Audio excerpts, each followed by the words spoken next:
আসসালামু আলাইকুম। আপনাদের সকলকে স্বাগতম জানাচ্ছি health life with doctor Afnan চ্যানেলে। আজকে আপনাদের সাথে শেয়ার করব ওষুধের পাশাপাশি কেন আমাদের সকলের প্রয়োজন একটি মুক্ত সুন্দর পরিবেশে দৈনন্দিন অভ্যাস গড়ে তোলা, ব্যায়ামের অথবা হাঁটার। হ্যাঁ, শুধু আপনি যদি আপনার অভ্যাসে পরিণত করেন, যে কোনো অসুখ হলে পরেই তার জন্য ওষুধ সেবন করবেন, তাহলে কিন্তু ভুল ধারণা। আপনার অসুখ আসার আগে যদি আপনি সেই অসুখটাকে প্রতিরোধ করতে পারেন, নিজের শরীরে প্রতিরোধ ব্যবস্থা গড়ে তুলতে পারেন, তাহলে তাই আপনার জন্য সবচেয়ে বড় প্রতিষেধক।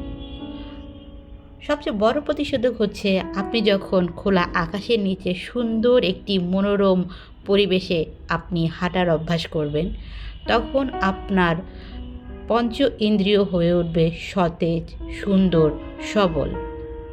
যখন আপনার চোখ সুন্দর প্রকৃতি দেখবে, সবুজ প্রকৃতির দিকে তার দৃষ্টি উন্মোচন করে তাকাবে, তখন সে এক অনুভব করবে শীতলতা, তার অন্তরস্থল থেকে সে অনুভব করবে এক শান্তি, যা কিনা এই কোলাহলযুক্ত পরিবেশে আমরা পাই না। তাই প্রত্যেকেরই উচিত একটি সুন্দর পরিবেশে প্রতিদিন অন্তত সকালে অথবা বিকেলে আধা ঘন্টা অথবা 1 ঘন্টা আপনার হাঁটার অভ্যাস করা অথবা স্লো জগিং করা, যার ফলে আপনার দেহ এবং মন দুটোই থাকবে প্রকৃতির মতন ফুরফুরে, সুন্দর, সবল, যার কারণে আপনি অনেক রোগ থেকেই নিজেকে রাখতে পারবেন মুক্ত। যেমন অতিরিক্ত মেদবহুল শরীর, সেই সাথে প্রেশার নিয়ন্ত্রণ, এবং বর্তমানে সবচেয়ে বেশি যেই সমস্যার মানুষ সম্মুখীন হচ্ছে তা ডায়াবেটিস।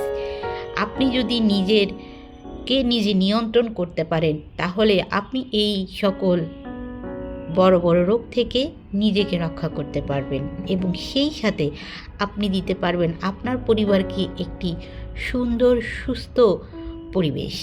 আপনি যদি নিজে সুন্দর থাকেন, তাহলে আপনি আপনার পরিবারকেও দিতে পারবেন একটি স্বাস্থ্য উজ্জ্বল পরিবার। তাই আসুন আজকে থেকে অভ্যাস গড়ে তুলি প্রকৃতির মাঝে নিজেকে অন্তত আধা ঘন্টা অথবা 1 ঘন্টা অভ্যস্ত করে তোলা।